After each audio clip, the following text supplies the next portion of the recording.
মসজিদে কোনো মুসল্লি নামাজ আদায় করতে পারবে না বলে সাফ জানিয়ে দেন আওয়ামী লীগ নেতা জিয়াউদ্দিন সোহাগ। কয়েকদিন তার ভয়ে কেউ মসজিদে মুখী না হলেও ৭ জুন তার কথা অমান্য করে মসজিদটিতে নামাজ আদায় করতে যান মুসল্লিরা।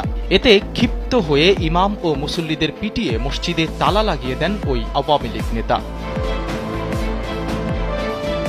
ন্যাক্কারজনক এই ঘটনা ঘটেছে ভোলার চরফ্যাশন উপজেলার আসলামপুর ইউনিয়নের খোদেজাবাগ গ্রামে।